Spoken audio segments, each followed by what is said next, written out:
A história americana adora contos de fadas, e nenhum é mais brilhante ou mais protegido do que a saga dos Kennedy. Chamam-lhes a realeza americana, uma dinastia de sorrisos perfeitos, cabelos ao vento e ideais democráticos que culminaram no Salão Oval com John F. Kennedy. Mas todo castelo, por mais alto que seja, precisa de fundações. E as fundações de Camelot não foram feitas de cimento e esperança. Foram feitas de uísque ilegal, subornos e apertos de mão dados no escuro. Antes de JFK ser o rosto da esperança, seu pai, Joseph P. Kennedy, era o rosto da ambição desmedida. Joe Kennedy era um homem que queria tudo: o dinheiro de Wall Street, o respeito de Washington e o poder que só o submundo podia oferecer. Durante a Lei Seca, ele não era diferente de qualquer outro contrabandista, exceto pelo fato de usar ternos mais caros e ter a hipocrisia como escudo. Ele acreditava que seu sobrenome e sua influência política lhe davam um passe livre para ditar regras aos homens que realmente controlavam as ruas.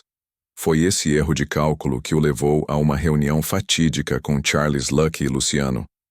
Joe Kennedy entrou na sala achando que estava lidando com um bandido comum a quem podia intimidar ou comprar com promessas vazias.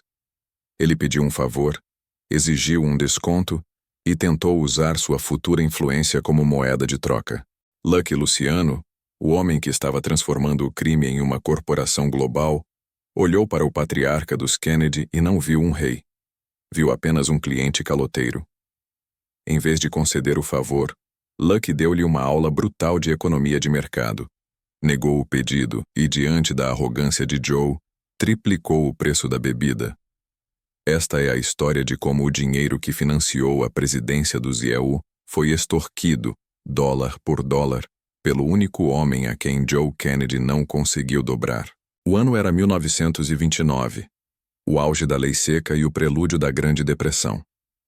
Nova York vibrava com uma energia nervosa.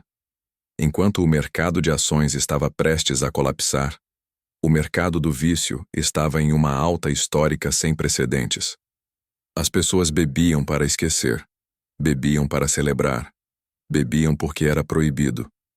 E quem controlava a torneira, controlava a cidade. Charles Lucky Luciano já não era um simples executor de macerias.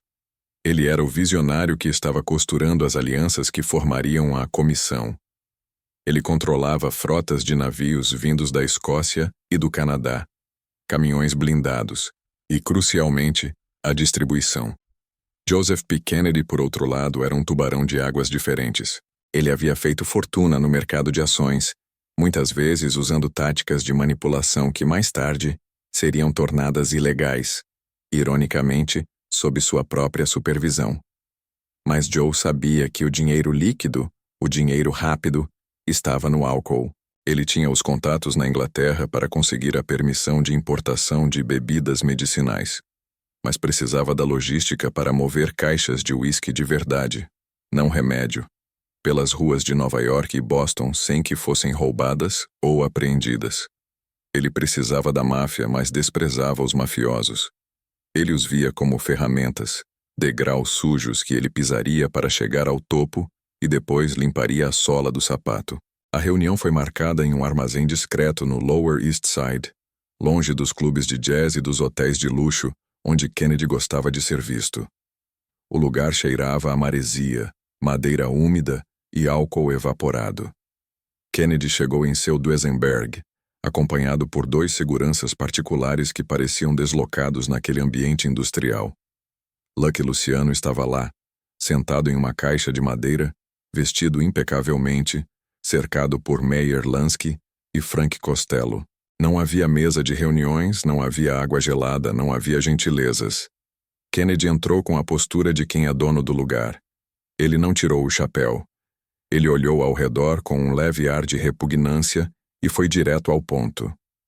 Luciano, disse ele, dispensando o senhor, ou qualquer formalidade. Eu tenho uma remessa chegando. 5.000 caixas de Scott de primeira linha. Preciso que elas sejam movidas para Chicago e Boston até o final da semana. E como vou trazer muito mais volume nos próximos meses, espero um preço de atacado. Digamos, 50 centavos por caixa para a sua proteção e transporte. O preço que Kennedy ofereceu era um insulto. Era menos da metade da taxa padrão. Mas o pior não foi o preço, foi a atitude. Ele falou como se estivesse fazendo um favor a Lucky ao permitir que ele trabalhasse para os Kennedy. Ele insinuou que no futuro, quando seus filhos estivessem no poder, ele poderia ser um amigo valioso para a organização, sugerindo que a gratidão de um Kennedy valia mais do que dinheiro vivo. Lucky Luciano permaneceu em silêncio por um longo momento. Ele tragou seu cigarro, soltou a fumaça para o teto alto do armazém e trocou um olhar rápido com Lansky. Meyer, com sua mente de calculadora, mal conteve um sorriso sarcástico. Lucky desceu da caixa de madeira e caminhou lentamente até Kennedy. Ele era menor que Joe, mas sua presença preenchia o espaço de uma forma que fazia os seguranças de Kennedy recuarem um passo instintivamente. Sr. Kennedy, começou Lucky, sua voz calma e arrastada, com aquele sotaque que misturava a Sicília com as ruas de Manhattan. Acho que o senhor está confuso sobre como as coisas funcionam aqui embaixo. Lá em Wall Street, talvez o senhor consiga vender promessas e papel pintado. Aqui, nós vendemos realidade. E a realidade é que o senhor tem 5.000 caixas de vidro que vão virar cacos se tentarem cruzar a fronteira estadual sem a minha bênção. Kennedy ergueu o queixo, desafiador. Existem outras organizações. Eu posso falar com Maranzano. Posso falar com os irlandeses no West Side. Você não é o único jogo na cidade, Luciano. Se você não quer o meu negócio, eu levo para outro lugar. Mas você vai se arrepender de perder um parceiro como eu. Foi nesse momento que Lucky Luciano decidiu dar a lição. Ele não ficou bravo. Ele não gritou. Ele apenas balançou a cabeça como um professor corrigindo um aluno lento. Você não entendeu, Joe. Eu não sou um jogo na cidade. Eu sou o cassino. Maranzano está velho e cansado. Os irlandeses do West Side compram de mim. Se você levar sua carga para qualquer outro lugar, adivinhe quem vai acabar transportando-a? Eu. Só que eles vão cobrar a parte deles e a minha parte. Você vai pagar o dobro só por ser teimoso. Lucky parou na frente de Kennedy, invadindo seu espaço pessoal. Você vem aqui na minha casa e pede um favor. Você pede um desconto. Você me promete amizade futura de políticos que ainda nem foram eleitos. Você acha que eu sou estúpido? Você acha que eu não sei que o primeiro ato de um homem honesto quando chega ao poder é prender os amigos que o ajudaram a subir, só para provar que ele é limpo? Kennedy corou de raiva. Isso é ultrajante. Eu estou oferecendo uma parceria legítima. Não, cortou Lucky. Você está oferecendo migalhas. E eu não como migalhas. O preço não é 50 centavos. O preço normal seria $2 por caixa. Mas como o senhor foi rude, e como o senhor me fez perder meu tempo ouvindo promessas vazias sobre o futuro brilhante dos seus filhos, o preço agora é $6 por caixa. $6? Kennedy quase engasgou. Isso é um roubo. Isso é o triplo do mercado. Eu nunca vou pagar isso. Eu prefiro jogar o uísque no mar. Lucky sorriu, aquele sorriso frio que gelava o sangue. Então jogue, Joe, jogue no mar, e veja os peixes ficarem bêbados. Mas se você quiser que uma única garrafa chegue a Boston inteira, o preço é 6. E eu quero adiantado, em dinheiro. Notas pequenas, não sequenciais. Kennedy olhou ao redor procurando uma saída, uma alavanca, qualquer coisa. Mas ele viu a realidade dura da situação. Lucky estava certo. Ele havia consolidado o poder de tal forma que o monopólio era absoluto. Tentar furar o bloqueio de Luciano significaria guerras, roubos de carga e possivelmente violência física que atrairia a atenção da polícia, algo que Kennedy, com suas aspirações sociais, não podia suportar. Ele estava encurralado pela própria ganância e pela competência implacável de seu oponente. Você é um bastardo ganancioso, Luciano, sibilou Kennedy. Eu sou um homem de negócios, Joe, assim como você. A única diferença é que eu admito o que sou. Você finge que é um santo enquanto caminha no esgoto. Agora você vai pagar ou vai sair? Joe Kennedy bufou, Ajustou o colarinho e, com um ódio visível nos olhos, acenou para um de seus seguranças. O homem trouxe uma pasta de couro pesada. Kennedy abriu-a e começou a contar o dinheiro. Era uma humilhação dolorosa. Cada nota que ele entregava a Meyer Lansky, que as contava com rapidez e eficiência, era um pedaço de seu orgulho sendo arrancado. Ele estava pagando o triplo. Ele estava sendo extorquido por um imigrante que ele considerava inferior. Quando a transação foi concluída, Lucky acendeu outro cigarro e ofereceu um a Kennedy. Joe recusou com um gesto brusco. "Nós terminamos?" perguntou Kennedy. "Por hoje, sim", respondeu Lucky. "Seus caminhões vão passar. Ninguém vai tocar neles. Meus homens vão até escoltá-los até a fronteira de Massachusetts. Porque, ao contrário de você, Joe, quando eu sou pago, eu entrego o serviço. Eu tenho honra." Kennedy virou as costas e saiu do armazém pisando duro, seus passos ecoando no concreto frio. Ele entrou no carro e partiu, jurando nunca mais lidar diretamente com aqueles homens, embora continuasse a fazê-lo através de intermediários por anos. Aquele uísque chegou a Boston. Foi vendido com lucros exorbitantes, lucros que foram lavados, investidos em fundos fiduciários, campanhas políticas e na imagem imaculada da família Kennedy. Lucky Luciano ficou no armazém, observando a poeira assentar. Frank Costello perguntou: "Você não tem medo de que ele guarde rancor, Lucky? Esse homem tem amigos poderosos. Um dia o filho dele pode ser importante." Lucky deu de ombros. "Rancor é coisa de quem tem tempo a perder. Ele vai pagar porque precisa do dinheiro tanto quanto nós. Ele quer construir uma dinastia, Frank.